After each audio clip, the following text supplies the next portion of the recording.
Hey everybody, it's TorontoUnicorn back with a very special pillow talk, which is the DTF story time. So I wanted to figure out how I wanted to tell the story to you guys, and turns out I felt like I wanted to be cozy and comfy because it's going to be a bit of a long one. So I hope you stick around for it. It was one of my favorite DTFs, one of them. There's a few up there, but I will go into it in detail here, and I will also be doing the After Dark on my fan page because there is so much I cannot say on social media, guys. Like, there's really so much. And I'm a blunt, honest, bold girl, and I don't hold back. So I overshare a lot. I even have a category on my fan page called Too Hot for YouTube, and it's all the stuff I can't put on YouTube. Anyways, I digress. Here we go. Are you ready? DTF night.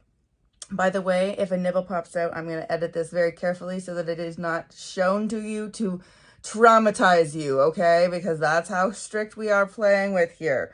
So I am walking a tightrope, but I am optimistic. I'm also hugging my stuffed D because I need something between my legs while I'm talking to you. Alright, so let me walk you through DTF night. So I knew there was going to be women on the guest list that I knew that were like DTF. A few of them, right? So I was like, okay, I'm gonna go even though I'm not planning to have sex, because I just wasn't. It wasn't my time to play. And so anyways, I showed up there with my whiteboard and shit, and I was like, I was ready to get some things done. I did not go in the pool. I normally always go in the pool at Oasis. I did not go in the pool because I was in lingerie and I had shit to do. And so I said hi to the people I saw. I did end up running into a lot of people just kind of while I was trying to get my stuff in my locker. And I had to actually say to people like, sorry, I really do have to like go find my friends. Like, you know, it was kind of one of those things where I was like, I was so eager to get to my friends and there were so many excited people to see along the way. And I was like, fuck. So I finally found my friends, and we were so excited to see each other. We like jump up and down. It was so fun. I even brought some clothing from my swinger shop, the fuck meat dress and the queen bee dress, and a few of my friends, they were able to try them on and wear them for me and like give their feedback because I was excited to show them off. So yeah, so anyways, we kind of all just sat down in the red room. We were not having sex. We were just hanging out in the red room because it was kind of empty. It was kind of early. It was like 9 p.m. And basically we go in a circle and I start asking people, so if you could have anything you wanted tonight, like what would it be? And I said, but don't tell me like gangbang, orgy, whatever. Tell me what you want to feel. Tell me the feeling you want to have. And so we went in a circle, and the women were consistent, actually. The 2 out of 3. One of them had her own encounter with a familiar D all night. That was good for her.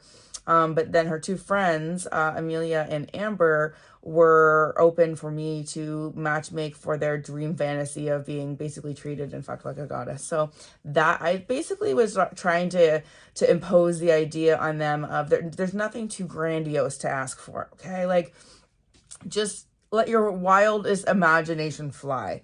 So they don't like to give blowjobs at a sex club because they just don't like, they're not comfortable with the environment of all the people fucking all these other people first and like then sucking D. They kind of just are selective like that. So that's okay. So here I am, I'm pitching this to the men. And so I'm like, okay, how do we do this? And then I had this vision, and it was of these 2 women laying beside each other who are straight, like they're friends. And I basically pick a pool of men, like one at a time, to come and like literally like pick the girl of their dreams and enjoy. And that's basically what I did, actually. So anyways, we went in a circle, and then even some of the gentlemen friends that were there gave me their reason for being there, kind of thing, and like what they might be open to. One of them was looking to give massages, and at one point he was talking about how he would love to just give massages. And I said to him, oh, but you're not expecting a blowjob at the end, right? Because a lot of us were thinking it, right? Like, no one wants to take a man up on a massage if we think there's a fucking string attached, right? So I was quick to make sure that what he was offering was well received, in case, you know, it would increase the likelihood of him participating. And it did. So he confirmed that yes, he would just like to give massages. And so he was included in the scene because I was able to put him at the top where the women were being, you know, enjoyed by at the bottom half by another guy. They were able to massage them and their heads and stuff at the top, and like they had a great time. Everyone had a great time. It was like putting puzzle pieces together. This guy likes giving massages. Well, this girl has an open top. Okay, put them back together. Well, now, you know, like it was just like, I called it Tetris also. Anyways, so And what was really great is that it wasn't just women. I was helping men as well, and it was nice. So after we go in a circle and we get everyone's wants or whatnot, I make sure I let them know my hard limit, which is I don't want anyone to have a horrible night because of us, right? So I said basically, I want to treat every man with respect, and if there's somebody who is not invited or wanted in a scene, there's a nice and polite way of doing it. And I said, I just, I want to humanize the men here, right? So that was an important part for me, because I understand what it must be like to be just like invited in for the use of your D, and I want to make sure they feel it was a good experience, even if their D lets them down. I don't want them to go think that it was a terrible experience. So I that was important to me. They all, consented on that. And then we went and smoked some weed, and then we went and got busy. Now, this is how it started. I basically sat these two women down on this, like, the side of the club. So this is the upstairs third floor, the black room. Basically, there's, like, this giant, like, thing where there's a lot of room for people to play with. Like, a lot of room for people. And I had two women laying there and me, and I picked the men. But first, because I'd actually forgotten my whiteboard in my locker, I incorporated it into the scene.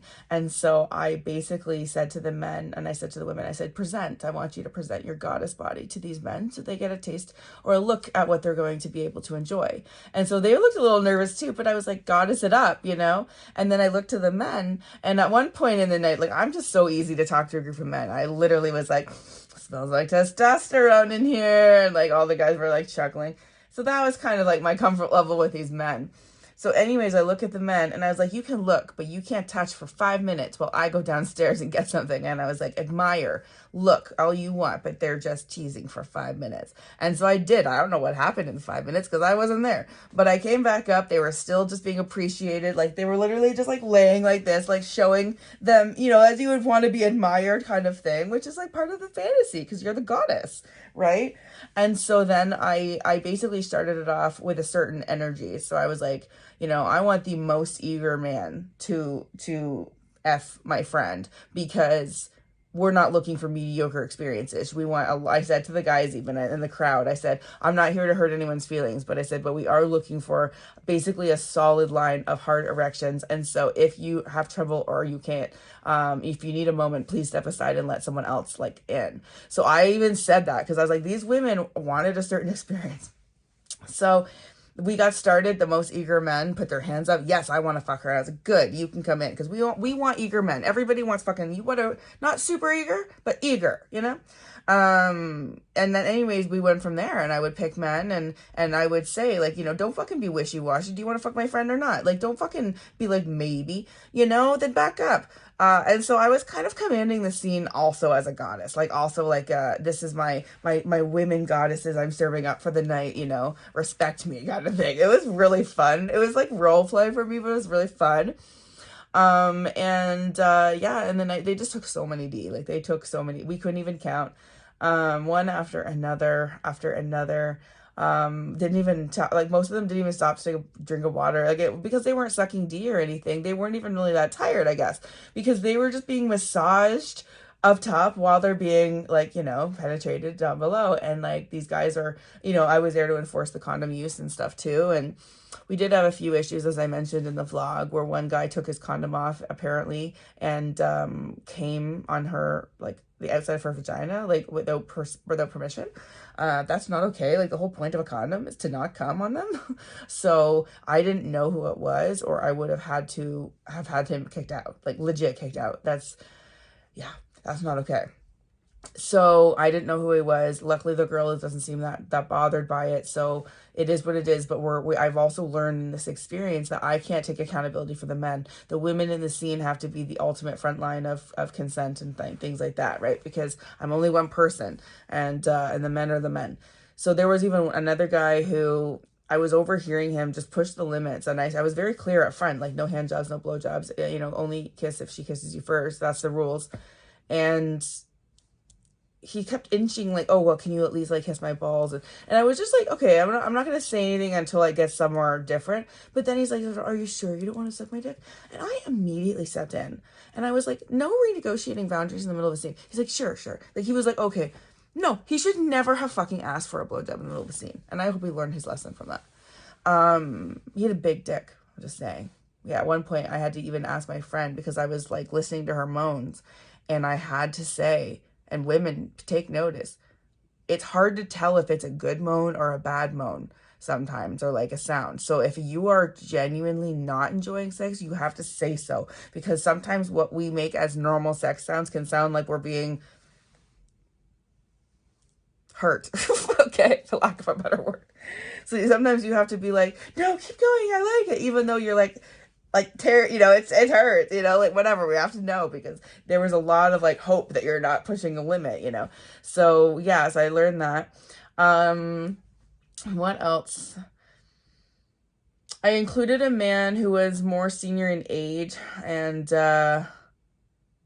he looked like he was surprised to be included. And it's true, because if this were somebody who was looking for chemistry or physical attraction, sometimes there's a bit of an issue with age differences like that, right? And so this time was, these women were goddesses, and so I was like, no, like, you're invited, sure. And so what I really liked is the girl who ended up sleeping with him was very great, and was gracious and everything, and it went well. So the women were goddesses. They felt like goddesses, and it couldn't have gone better, in my opinion. Especially because my male friends got to participate in the scene and also get a lot out of it themselves, because the male friend in particular here, he's a younger guy he has like an oral fixation for women, like loves to go down on women. But because I know that every woman is different, and every single woman needs to communicate, in my opinion, a little bit better about what they like and don't like when a guy's going down on them, I think that he was really going to be really excited to have a woman who was comfortable giving feedback. And so I made sure that the women, I whispered in their ears kind of thing, like, look, don't be so polite. He wants to know what he could do to make it better. So if you need something, you'd have to say so. And I was very happy when they did, because I heard them say things like, I like suction on this, or like this or this. So it was great. I just feel like everyone has had big smiles on their faces after, and including myself. And I didn't have sex, and I'm totally fine with that. And I just had a great time. So I think that's kind of the gist of the story. I mean, there's the detailed story that I can't mention on YouTube, because they just are the graphic words and things that get me in trouble, like real trouble.